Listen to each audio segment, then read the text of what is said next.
talk to our crime correspondent Sarah O'Connor now. And Sarah, Garda gave a detailed briefing today on their investigation at Garda headquarters, and they're adamant the search continues for the other members of this gang. Yes, Chair. Well, Senior Gardaí this evening have been very clear in their message in the wake of that capital murder conviction that they will be relentless in their pursuit of everybody who was involved in that raid that night at the Lordship Credit Union and the murder of Detective Garda Adrian Donohoe. Not just the 4 suspects who were immediately involved in the raid, but also anyone who was involved in offering those suspects comfort and assistance since then. They say they've received huge assistance from law enforcement agencies right across the world, and their message to those people this evening is that they should expect a knock on their door, that they're coming for them. We've just seen another short clip there from our mainstream media, and of course all the normal and usual sound bites have been thrown out to pacify and to some way comfort the Irish public. And here we are into the 10th year after the Modern robbery, and everything that was said in that report is complete and utter nonsense, and as far as we're concerned, it's lies. And we have a mainstream media who refuse to question the serious shortfalls in this investigation. We see all the sound bites, as I said, adamant that the search will continue. They're very clear that it's going to be a relentless search to bring all the people to justice. Not just the 4 suspects, but all those who give comfort and assistance to the gang who committed the Modern robbery. And the An Garda Síochána are coming for these people. They're going to be knocking on these people's doors. Now, we're 10 years after the Modern robbery at Lordship Credit Union, and nothing could be further from the truth. All those sound bites make no sense. And yet, as I say, the mainstream media refuse to question what the hell is going on here. And to that end, we've shown in the campaign, earlier in Aaron's campaign, we've shown clearly that Aaron Brady cannot be the man who shot and murdered Garda Adrian Donohoe. We know the gunman was at least 6'1", possibly taller. So we've shown that beyond any shadow of a doubt, Aaron Brady is not the man who shot and murdered Garda Adrian Donohoe. And now as we move forward in the campaign, we will show clearly that Aaron Brady was not anywhere near the car park the night Garda Adrian Donohoe lost his life. And to that end, what we have to do is show that the gang that was created by the prosecution on Garda Síochána in relation to Aaron is simply a fictional gang. It doesn't exist. And I suppose I've had to be very clear and state the obvious here. There is a 5-person gang who did commit the Modern robbery. We have 4 men and 1 woman who committed the Modern robbery at Lordship Credit Union, and as stated by all the mainstream media and all the high-ranking members of the Garda Síochána, there are other people. So we're into somewhere in the region 7, 8, 9 people involved in the gang that took Garda Adrian Donohoe's life. And what we have started to show is, and I think you've seen it in the previous video, the theatre that was created in the Criminal Courts of Justice during the course of Aaron's trial. There was a theatre and a performance put on by these people, whether it be Mr McGooey, Garda Kenna, and or Mr Brendan Graham and or Mr Stain. So these people put on a show to mislead and create a fallacy of a gang that was related to Aaron Brady that simply does not exist. And we have to show you now that this is exactly what the Irish authorities done. They undertook to mislead the court, the jury and the Irish public. So we know for a fact that there was a 5-person gang. And we've seen this from the pictures that were shown in the mainstream media. But obviously that has been verified very, very clearly by the CCTV footage from Lordship Credit Union night of the Modern robbery.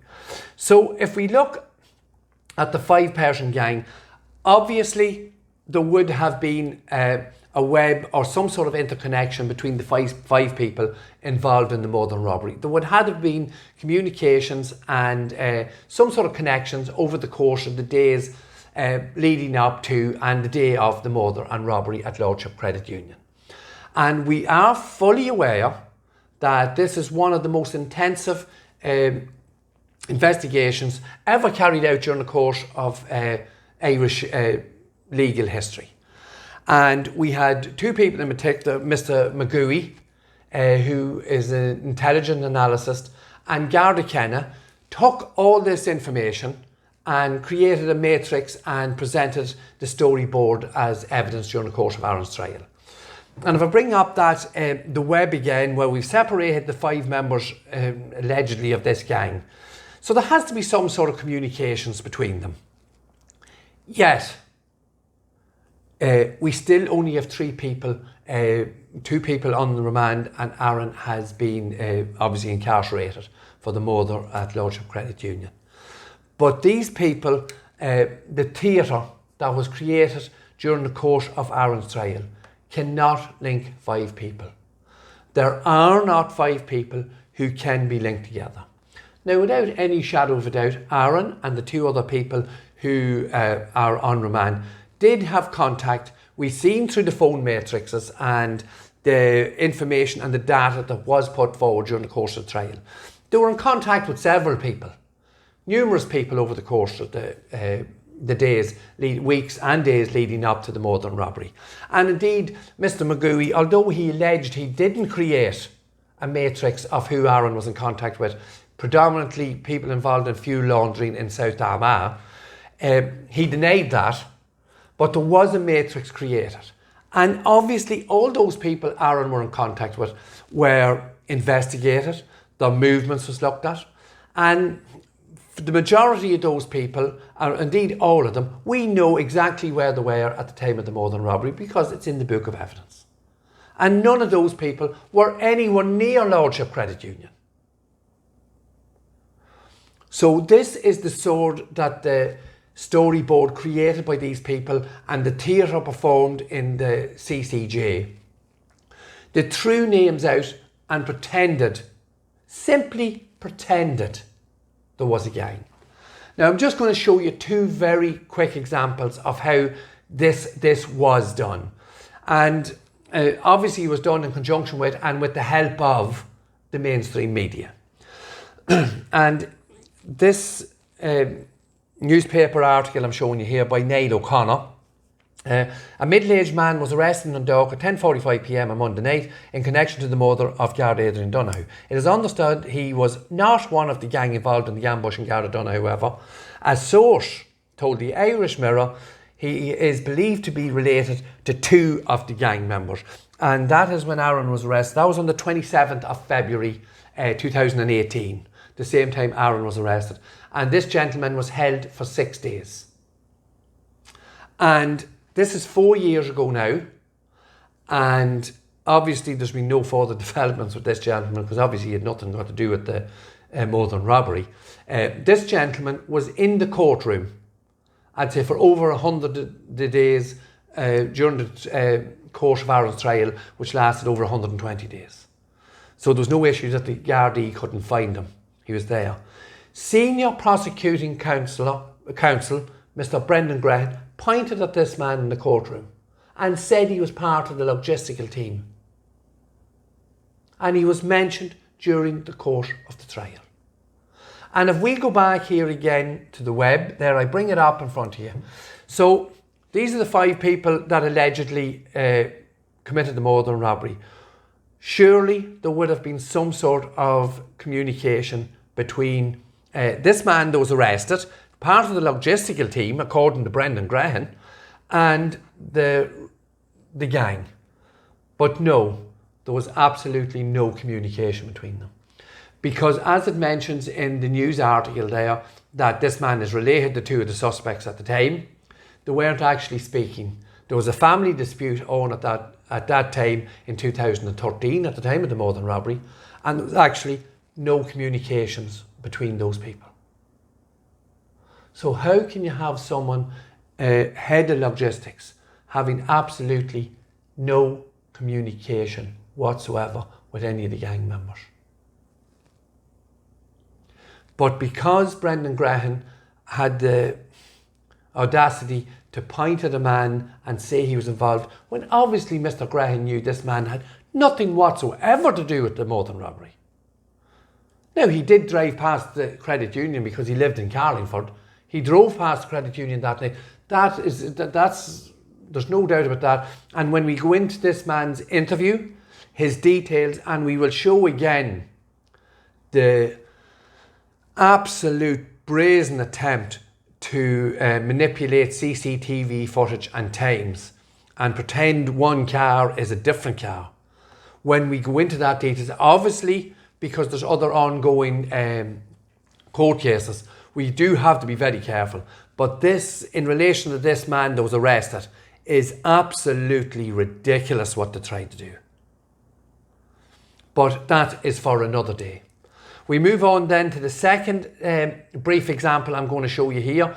And I'm just bringing up some CCTV footage here of a young girl who, again, during the course of the theatre in the CCJ, this man mentioned this girl's name on a number of occasions.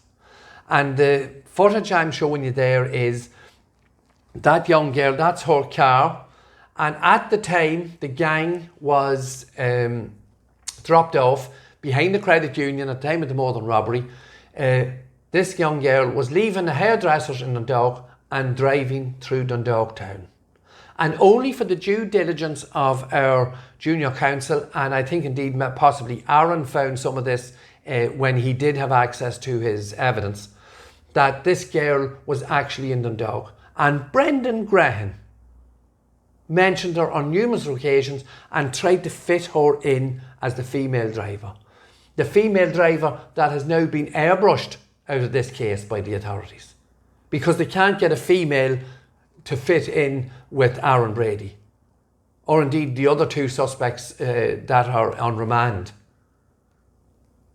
So it shows you the depths these people will go to create a false and completely irrelevant narrative. So it's impossible for that girl. And the second clip there from the CCTV footage is that same young girl walking into a local chip shop in Crossmaglen at 10 p.m. So that the reason I put that in there is obviously she is the driver, so she wasn't down in Cortamlet, down where the car was allegedly burned out. So there's holes in the story left, right and centre. And indeed, Brendan Graham, in his attempt in front of the jury, made, and I've mentioned this before, a simply pathetic attempt to mention a girlfriend of one of Aaron's friends. While Brendan Graham was cross-examining Aaron, he mentioned Aaron's friend's name and that he had a girlfriend who was blonde.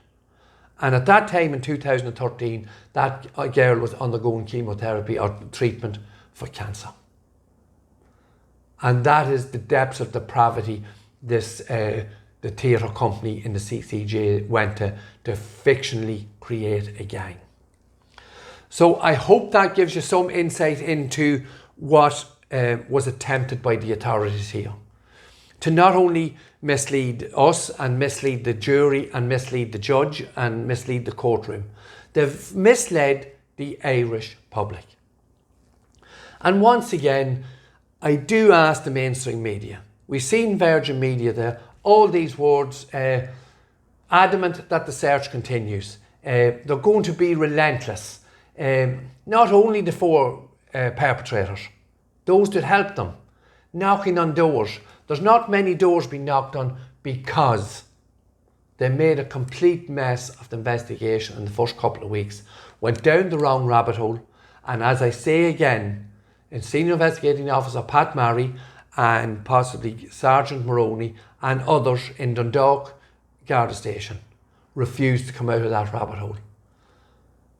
And the consequences of that are that Aaron Brady is serving 40 years for a crime he did not commit and a crime he had nothing whatsoever to do with. There's a lot more in relation to the gang and how it was manipulated, and indeed how Garda Kenna and Mr. McGooey, the intelligence analyst, manipulated information to create a gang that simply doesn't exist. So we'll continue with that in our next videos. Please continue to like, comment and share, and we'll see you again with more information in the next video. Thank you.